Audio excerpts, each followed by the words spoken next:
ನಮಸ್ಕಾರ ಸ್ನೇಹಿತರೆ. ತಮಸೋಮ ಜ್ಯೋತಿರ್ಗಮಯ ಚಾನಲ್ಗೆ ತಮ್ಮೆಲ್ಲರಿಗೂ ಸ್ವಾಗತ. ಈ ದಿನ ನಾನು ಮಾಘ ಪುರಾಣದ 6ನೇ ಅಧ್ಯಾಯದ ಬಗ್ಗೆ ನಿಮಗೆ ತಿಳಿಸ್ಕೊಡ್ತೀನಿ. ಈ ಅಧ್ಯಾಯದಲ್ಲಿ ಶೂದ್ರ ದಂಪತಿಗಳ ಕಥೆಯನ್ನು ವಿವರಿಸಲಾಗಿದೆ. ಕೈಲಾಸದಲ್ಲಿ ಶಿವ ಪಾರ್ವತಿಯರು ವಿರಾಜಮಾನರಾಗಿದ್ದರು. ಶಿವನು ಪಾರ್ವತಿಗೆ ಮಾಘ ಮಾಸ ಮಹಾತ್ಮೆಯನ್ನು ಹೇಳ್ತಾ ಇದ್ದ. ಮುಂದುವರಿದ ಪರಮೇಶ್ವರನು ಪಾರ್ವತಿಗೆ, ಶಾಂಭವಿ, ಇದೀಗ ನಾನು ಹೇಳುವ ಕತೆ ಮಾಘ ಸ್ನಾನ ಮಾಡಿ ವೈಕುಂಠವನ್ನು ಸೇರಿದ ಶೂದ್ರ ದಂಪತಿಗಳ ಕಥೆಯಾಗಿದೆ ಎಂದನು. ಪಾರ್ವತಿಗೆ ಆ ಕತೆ ಕೇಳುವ ಆಸೆ ಉಂಟಾಯಿತು. ಪತಿದೇವ, ಶೂದ್ರ ದಂಪತಿಗಳು ಯಾರು? ಅವರು ಹೇಗೆ ಪಾಪಮುಕ್ತರಾದರು ಅಂತ ಅವಳು ಪರಮೇಶ್ವರನ ಹತ್ರ ಕೇಳಿದ್ಲು. ಈಶ್ವರ, ಪಾರ್ವತಿ, ಈ ಕಥೆಯನ್ನು ಭಕ್ತಿಪೂರ್ವಕವಾಗಿ ಕೇಳುವಂಥವಳಾಗು. ಬಹು ಹಿಂದೆ ಪವಿತ್ರ ಕೃಷ್ಣೆಯು ಹರಿಯುವ ಆಂಧ್ರ ಪ್ರದೇಶದಲ್ಲಿ ಒಬ್ಬ ಶೂದ್ರನಿದ್ದನು. ಹೆಸರು ಸುಮಂದ. ಅವನು ಸಾಕಷ್ಟು ಸಿರಿವಂತನಿದ್ದನು. ತಿನ್ನಲು ಉಣ್ಣಲು ಬೇಕಾದಷ್ಟು ಇದ್ದರೂ ಲಾಭದಾಸೆಗೆ ಕುದುರೆ, ಎಮ್ಮೆ, ಹಸು ಮೊದಲಾದ ಪ್ರಾಣಿಗಳನ್ನು ಕೊಂಡು ಮಾರುತ್ತಿದ್ದನು. ಬಡ್ಡಿ ವ್ಯಾಪಾರ ಮಾಡುವುದೆಂದರೆ ಅವನಿಗೆ ಎಲ್ಲಿಲ್ಲದ ಕಾತುರ. ದುರಾಚಾರಿಯೂ ನಾಸ್ತಿಕನೂ, ಪಾಪಗಳನ್ನು ಮಾಡುವವನು, ಸುಳ್ಳುಗಾರನು, ಪಶು ಪಕ್ಷಿಗಳಲ್ಲಿ ದಯೆ ಇಲ್ಲದವನು ಆಗಿದ್ದನು. ಒಬ್ಬರಿಗೆ ಒಂದು ಕಾಸು ಕೈ ಎತ್ತಿ ಕೊಡುತ್ತಿರಲಿಲ್ಲ. ಸಂಪಾದಿಸಿದ ಹಣವನ್ನು ಭೂಮಿಯಲ್ಲಿ ಯಾರಿಗೂ ಸಿಗದಂತೆ ಹೂತಿಟ್ಟಿದ್ದನು. ಇವನಿಗೆ ಸುನಂದ ಎಂಬ ಹೆಸರಿನ ಹೆಂಡತಿ ಇದ್ದಳು. ಅವಳು ಗಂಡನಿಗೆ ತದ್ವಿರುದ್ಧವಾಗಿ ಇದ್ದಳು. ಗಂಡ ದಾನ ಮಾಡಲು ಹಿಂಜರಿಯದರೆ ಹೆಂಡತಿ ಉದಾರಿಯಾಗಿದ್ದಳು. ಗಂಡ ತಾನು ತಿನ್ನ ಪರರಿಗೂ ಕೂಡ ಎಂಬ ಸಾಲಿಗೆ ಸೇರಿದವನು. ಹೆಂಡತಿ ಪಶು ಪಕ್ಷಿಗಳಲ್ಲಿ ದಯೆ ಉಳ್ಳವಳಾಗಿದ್ದಳು. ಒಂದು ದಿನ ಶುಚಿವ್ರತನೆಂಬ ಒಬ್ಬ ಮುನಿ ಸುಮಂದನ ಮನೆಗೆ ಬಂದ. ಆಗ ಮಾಘ ಮಾಸ, ಎಲ್ಲೆಲ್ಲೂ ಚಳಿ. ಮುನಿ ರಾತ್ರಿ ಬಂದುದರಿಂದ ಅವನಿಗೆ ಚಳಿ ತಡೆದುಕೊಳ್ಳಲಾಗಲಿಲ್ಲ. ಎಲ್ಲಿಯಾದರೂ ಆಶ್ರಯ ಸಿಕ್ಕೀತೆ ಎಂದು ಅವನು ಪರಿತಪಿಸುತ್ತಿದ್ದ.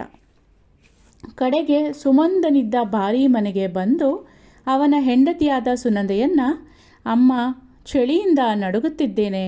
ಇಂದು ರಾತ್ರಿ ನಿಮ್ಮ ಮನೆಯಲ್ಲಿ ತಂಗಿರಲು ಅವಕಾಶ ಮಾಡಿಕೊಡಿ.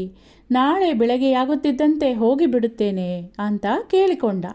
ಸುನಂದೆಗೆ ಅವನಲ್ಲಿ ಕನಿಕರ ಮೂಡಿತು. ಗಂಡ ಮನೆಯಲ್ಲಿ ಇರಲಿಲ್ಲ. ಆಗಬಹುದು ಎಂದು ಹೇಳಿ ದನಗಳ ಕೊಟ್ಟಿಗೆಯಲ್ಲಿ ಒಂದಿಷ್ಟು ಜಾಗವನ್ನು ಬೇಗನೆ ಶುಚಿಗೊಳಿಸಿ ಅಲ್ಲಿಯೇ ಒಂದು ಚಾಪೆ ಹಾಸಿ ಬ್ರಾಹ್ಮಣನಿಗೆ ಅಲ್ಲಿ ಇದ್ದು ವಿಶ್ರಮಿಸಿಕೊಳ್ಳಲು ಸೂಚಿಸಿದಳು. ಚಳಿ ತಡೆದುಕೊಳ್ಳಲೆಂದು ಹೊದಿಗೆಯನ್ನೊಂದನ್ನು ಕೊಟ್ಟಳು. ಮೈ ಬೆಚ್ಚಗೆ ಮಾಡಿಕೊಳ್ಳಲೆಂದು ಬೆಂಕಿ ಕಾಯಿಸಿಕೊಟ್ಟಳಲ್ಲದೆ ಕುಡಿಯಲು ಬಿಸಿ ಹಾಲು ಕೊಟ್ಟಳು. ಶುಚಿವ್ರತನಿಗೆ ನೆಮ್ಮದಿಯಾಯಿತು. ಹಾಲು ಕುಡಿದು ತುಸು ಹೊತ್ತು ಬೆಂಕಿ ಕಾಯಿಸಿಕೊಂಡ ನಂತರ ಅಲ್ಲಿಯೇ ಮಲಗಿಕೊಂಡ. ಸುಮಂದ ಯಾವುದೋ ಬಡ್ಡಿ ವಸೂಲಿಗಾಗಿ ಪರ ಊರಿಗೆ ಹೋಗಿದ್ದ. ಇದರಿಂದ ಸುನಂದೆಗೆ ವೇದಗಳನ್ನು ತಿಳಿದವನಾದ ಬ್ರಾಹ್ಮಣನ ಸೇವೆ ಮಾಡಲು ಅವಕಾಶ ದೊರೆತಂತಾಗಿ ಬಹಳ ಸಂತೋಷ ಆಯಿತು. ಶುಚಿವ್ರತ ರಾತ್ರಿ ನಿದ್ದೆ ಮಾಡಿ ಬೆಳಗ್ಗೆ ಹೊತ್ತಿಗೆ ಮೊದಲೇ ಎದ್ದು ಶ್ರೀಹರಿಯ ಕುರಿತು ಜಪ ಮಾಡತೊಡಗಿದ. ಬಳಿಕ ಒಂದೆರಡು ಕೀರ್ತನೆಗಳನ್ನು ಹಾಡ್ದ. ಆ ಕೀರ್ತನೆಗಳು ಹಾಡಿದ ರೀತಿ ಸುಶ್ರಾವ್ಯವಾಗಿತ್ತು. ಹಾಡುಗಳನ್ನು ಕೇಳಿ ಸುನಂದೆಗೆ ಎಚ್ಚರ ಆಯಿತು. ಆಕೆ ಬ್ರಾಹ್ಮಣ ಇರುವಲ್ಲಿಗೆ ಬಂದು, ಮಾನ್ಯರೇ, ತಾವು ಇಲ್ಲಿಗೆ ಬಂದು ಸ್ಥಳವನ್ನು ಪವಿತ್ರಗೊಳಿಸಿದಿರಿ. ತಾವು ಯಾರು? ಎಲ್ಲಿಂದ ಬರುತ್ತಿರುವಿರಿ? ಇನ್ನು ಮುಂದಿನ ಪ್ರಯಾಣ ಎಲ್ಲಿಗೆ ಎಂದೆಲ್ಲ ವಿಚಾರಿಸಿದ್ಲು. ಬ್ರಾಹ್ಮಣ ಅದಕ್ಕೆ ಉತ್ತರಿಸ್ತಾ, ನಾನು ತೀರ್ಥಕ್ಷೇತ್ರಗಳನ್ನು ನೋಡುವ ಉದ್ದೇಶದಿಂದ ಯಾತ್ರೆ ಹೊರಟಿದ್ದೀನಿ. ಇದು ಮಾಘ ಮಾಸ ಆದುದರಿಂದ ಪವಿತ್ರ ತೀರ್ಥ ಸ್ನಾನ ಮಾಡುವುದು ನನ್ನ ಇನ್ನೊಂದು ಉದ್ದೇಶ. ಮಾಘ ಸ್ನಾನ ಮಾಡುವುದರಿಂದ ಸಕಲ ಪಾಪಗಳು ದೂರವಾಗಿ ಪುಣ್ಯ ಸಂಪಾದನೆ ಆಗತ್ತೆ ಅಂತ ಹೇಳ್ದ. ಸುನಂದೆಗೆ ಇದ್ಯಾವುದೂ ತಿಳಿದಿರಲಿಲ್ಲ. ಅವಳು ಸಂತೋಷದಿಂದ, ಸ್ವಾಮಿ, ಹೌದೇ, ಮಾಘ ಮಾಸದಲ್ಲಿ ತೀರ್ಥಕ್ಷೇತ್ರಗಳನ್ನು ಸಂದರ್ಶಿಸಿ ಸ್ನಾನ ಮಾಡುವುದರಿಂದ ಯಾವ ಫಲ ಉಂಟಾಗತ್ತೆ ಅನ್ನೋದನ್ನು ನನಗೆ ದಯಮಾಡಿ ತಿಳಿಸಿಕೊಡಿ ಅಂತ ಪ್ರಾರ್ಥಿಸಿದ್ಲು. ಬ್ರಾಹ್ಮಣ, ಅಗತ್ಯವಾಗಿ ಆಗಲ್ಲಮ್ಮ. ಮಾಘ ಮಾಸದಲ್ಲಿ ಮಾಘ ಸ್ನಾನವನ್ನು ಸೂರ್ಯೋದಯ ಆಗುತ್ತಿರುವಾಗ ಮಾಡಿದ್ದೇ ಆದರೆ ಎಲ್ಲ ಪಾಪಗಳು ನಾಶವಾಗುತ್ತವೆ. ಸ್ನಾನದ ಬಳಿಕ ಮಾಘ ಮಾಸದ ಒಡೆಯನಾದ ಮಹಾವಿಷ್ಣುವನ್ನು ಗಂಧ ಪುಷ್ಪಾದಿಗಳಿಂದ ಪೂಜಿಸಿ ಆತನ ದಿವ್ಯ ಕಥೆಗಳನ್ನು ಕೇಳುವವರು ಎಂತಹ ಮಹಾಪಾತಕಗಳನ್ನೇ ಮಾಡಿ ಪಾಪ ಸಂಪಾದನೆ ಮಾಡಿದರೂ ಆ ಪಾಪ ಪರಿಹಾರವಾಗಿ ಪುಣ್ಯ ಭಾಜನರಾಗುವರು. ಇಷ್ಟೇ ಅಲ್ಲದೆ ಮಾಘ ಮಾಸದಲ್ಲಿ ತಮ್ಮ ಶಕ್ತ್ಯಾನುಸಾರ ದಾನ ಮಾಡಿದವರು ಬ್ರಹ್ಮ ಹತ್ಯೆಯ ದೋಷದಿಂದಲೂ ಮುಕ್ತರಾಗುವರು. ಸ್ನಾನ ಮಾಡದೆ ಜಪ ತಪಗಳು ಇಲ್ಲದೆ ಹೋದವನು, ದಾನ ಮಾಡದಿರುವವನು ಮಹಾಪಾಪಿಯಾಗಿ ನರಕದಲ್ಲಿ ಬಿದ್ದು ತೊಳಲಾಡುವನು. ನಮ್ಮ ನಾಡಿನ ಪುಣ್ಯ ತೀರ್ಥಗಳಾದ ಕೃಷ್ಣ, ಗೋದಾವರಿ, ಕಾವೇರಿ, ಸರಸ್ವತಿ ಮೊದಲಾದ ನದಿಗಳಲ್ಲಿ ಮಾಘ ಸ್ನಾನ ಮಾಡುವವರಿಗೆ ವೈಕುಂಠಲೋಕ ಪ್ರಾಪ್ತಿಯಾಗುವುದು. ಇಹಲೋಕದಲ್ಲಿಯೂ ಅವರು ಎಲ್ಲ ಸೌಖ್ಯಗಳನ್ನು ಅನುಭವಿಸುವರು ಎಂದು ಹೇಳಿದ. ಶುಚಿವ್ರತನ ಮಾತುಗಳನ್ನು ಕೇಳಿ ಸುನಂದೆ ಹಿಗ್ಗಿ ಹೋದಳು. ಇದುವರೆಗೂ ತನಗೆ ಈ ಸಂಗತಿ ತಿಳಿದೇ ಇರಲಿಲ್ಲವಲ್ಲ ಎಂದು ಚಿಂತಿಸಿದಳು. ಶುಚಿವ್ರತ ಮುಂದುವರೆದು, ಅಮ್ಮ, ತಿಳಿದೋ ತಿಳಿಯದೆಯೋ ಭಕ್ತಿಯಿಂದಲೋ ಬಲಾತ್ಕಾರಕ್ಕೋ ಯಾರೇ ಮಾಘಸ್ನಾನ ಮಾಡಿದರೂ ಅಂಥವರು ಮೋಕ್ಷ ಹೊಂದುವರು. ಮಾಘ ಮಾಸದ ಫಲ ಅಂತಹುದಾಗಿದೆ, ಇದರಲ್ಲಿ ಎಳ್ಳಷ್ಟು ಸಂಶಯವಿಲ್ಲ ಎಂದು ಹೇಳಿದ. ಸುನಂದೆ ಸಂತೋಷದಿಂದ, ಅಯ್ಯ ಬ್ರಾಹ್ಮಣೋತ್ತಮರೇ, ನನ್ನ ಯಾವುದೋ ಜನ್ಮದ ಸುಕೃತದಿಂದ ನಿಮ್ಮ ದರ್ಶನ ಭಾಗ್ಯ ಲಭಿಸಿತು. ನಮ್ಮ ಮನೆ ಪವಿತ್ರವಾಯಿತು. ನಮ್ಮ ಪಿತೃಗಳೆಲ್ಲ ಉದ್ಧಾರವಾದರು. ನಾನಾದರೂ ಮಾಘ ಸ್ನಾನ ಮಾಡುವ ಅಭಿಲಾಷೆ ಉಳ್ಳವಳಾಗಿದ್ದೇನೆ ಅಂತ ಹೇಳಿದ್ಲು. ಶುಚಿವ್ರತ, ಅಮ್ಮ, ಖಂಡಿತವಾಗಿ ಮಾಡುವಿಯಂತೆ. ಆದರೆ ಇಂದು ಹೊತ್ತು ಮೀರಿ ಹೋಯಿತು. ನಾಳೆ ಶುಭೋದಯಕ್ಕೆ ಬ್ರಾಹ್ಮಿ ಮುಹೂರ್ತದಲ್ಲಿ ಸೂರ್ಯೋದಯವಾಗುತ್ತಿರುವ ಕಾಲದಲ್ಲಿ ಪವಿತ್ರ ಸ್ನಾನ ಮಾಡಬಹುದು ಅಂತ ಹೇಳಿ ಅಂದು ಪೂರ ಆ ಸ್ಥಳದಲ್ಲಿಯೇ ಕಳೆದ. ಮರುದಿನ ಸೂರ್ಯೋದಯ ಕಾಲದಲ್ಲಿ ಸುಮಂದನ ಹೆಂಡತಿ ಸುನಂದ ಬ್ರಾಹ್ಮಣನು ಸ್ನಾನ ಮಾಡಲು ಹೊರಡುತ್ತಿದ್ದಂತೆ ತಾನು ಅವನನ್ನು ಹಿಂಬಾಲಿಸಿದಳು. ಶುಚಿವ್ರತ ಸುನಂದೆಯು ಹೊತ್ತು ಮೀರುವುದರೊಳಗೆ ಸ್ನಾನ ಮಾಡಲು ಹೋಗುತ್ತಿರುವ ದಾರಿಯಲ್ಲಿ ಸುಮಂದ ಎದುರಾದ. ಸುನಂದೆ ಗಾಬರಿಯಾದರೂ ಧೈರ್ಯದಿಂದ ಗಂಡನಿಗೆ ತಾನು ಬ್ರಾಹ್ಮಣನ ಸಲಹೆಯಂತೆ ಮಾಘ ಸ್ನಾನ ಮಾಡಲು ನದಿಗೆ ಹೋಗುತ್ತಿರುವುದಾಗಿ, ಮಾಘ ಮಾಸದ ಫಲ ನಮಗೆ ಶುಭವನ್ನು ತರುವುದು ಅಂತ ಹೇಳಿದ್ಲು.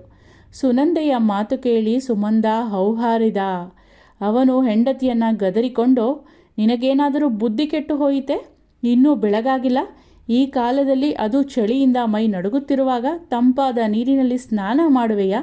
ಮಾಘ ಮಾಸದ ಫಲವೇ? ಯಾವನು ನಿನಗಿದನ್ನೆಲ್ಲ ಹೇಳಿ ಹುಚ್ಚು ಹಿಡಿಸಿರುವವನು? ನಡೆ ಮನೆಗೆ, ಇವೆಲ್ಲ ಬೇಡ, ನಾನಿದನ್ನೆಲ್ಲ ನಂಬುವುದಿಲ್ಲ ಎಂದು ಅವಳನ್ನು ಥಳಿಸಲು ಒಂದು ದೊಣ್ಣೆ ತರಲು ಮನೆಯೊಳಗೆ ಓಡಿದನು. ಅವನು ದೊಣ್ಣೆ ತರುವುದರೊಳಗೆ ಸುನಂದ ನದಿಗೆ ಇಳಿದೇ ಬಿಟ್ಟಳು. ಆದರೆ ಅವಳನ್ನು ಹಿಂದಕ್ಕೆ ಕರೆದನು.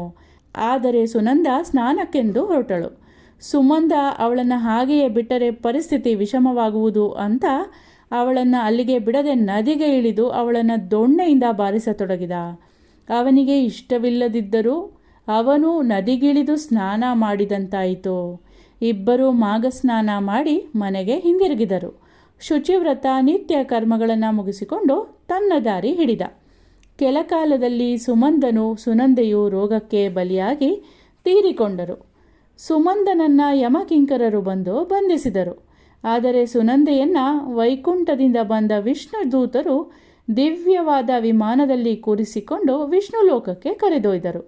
ಹಾಗೆ ಕರೆದೊಯ್ಯುವಾಗ ಮಾರ್ಗ ಮಧ್ಯದಲ್ಲಿ ಸುನಂದ, ಅಯ್ಯ ವಿಷ್ಣುದೂತರೇ, ಇದೇನು ನೀವು ಮಾಡುತ್ತಿರುವುದು? ಇದು ಸರಿಯೇ? ನನ್ನ ಪತಿದೇವನು ಒಂದಾದರೂ ಪುಣ್ಯ ಕಾರ್ಯ ಮಾಡಲಿಲ್ಲ. ದೈವ ನಿಂದಕನಾಗಿದ್ದನು ನಿಜ. ಅವನನ್ನು ಯಮದೂತರು ಒಯ್ಯುತ್ತಿರುವರು. ನಾನು ಅವನ ಹೆಂಡತಿ. ನಾನು ಅವನ ಅಧೀನದಲ್ಲಿದ್ದುದರಿಂದ ಯಾವ ಪುಣ್ಯ ಕಾರ್ಯವನ್ನು ಮಾಡಲಿಲ್ಲ. ಇಂತಿರುವಾಗ ನನ್ನನ್ನು ಮಾತ್ರ ವೈಕುಂಠಕ್ಕೆ ಕರೆದು ತರುತ್ತಿರುವಿರಲ್ಲ, ಏಕೆ ಎಂದು ಕೇಳಿದಳು. ಅದಕ್ಕೆ ವಿಷ್ಣುದೂತರು, ತಾಯೇ, ನೀನು ಬ್ರಾಹ್ಮಣನ ಉಪದೇಶವನ್ನು ಮನಗೊಂಡು ಭಕ್ತಿಯಿಂದ ಮಾಘಸ್ನಾನ ಮಾಡಿದೆಯಾದುದರಿಂದ ನಿನ್ನ ಎಲ್ಲ ಪಾಪಗಳು ಪರಿಹಾರವಾಗಿ ವಿಷ್ಣು ಲೋಕ ಪ್ರಾಪ್ತವಾಯಿತು ಅಂತ ತಿಳಿಸ್ಕೊಟ್ರು. ಆಗ ಸುನಂದೆ, ನಾನು ಸ್ನಾನ ಮಾಡಿದ್ದು ನಿಜವಾದರೂ ನನ್ನೊಡನೆ ನನ್ನ ಪತಿಯು ಸ್ನಾನ ಮಾಡಿದನಲ್ಲ, ಅವನಿಗೆ ಸ್ನಾನ ಫಲವಿಲ್ಲವೇ ಎಂದು ಪ್ರಶ್ನಿಸಿದಳು. ಆಗ ವಿಷ್ಣುದೂತರಿಗೆ ಸಂದಿಗ್ಧಕ್ಕೆ ಇಟ್ಟುಕೊಂಡಿತು. ಅವರು ಬೇಗನೆ ಯಮದೂತರನ್ನು ಕಂಡು ವಿಷಯ ತಿಳಿಸಿ ಚಿತ್ರಗುಪ್ತನ ಬಳಿಗೆ ಪರಿಹಾರಕ್ಕಾಗಿ ಹೋದರು.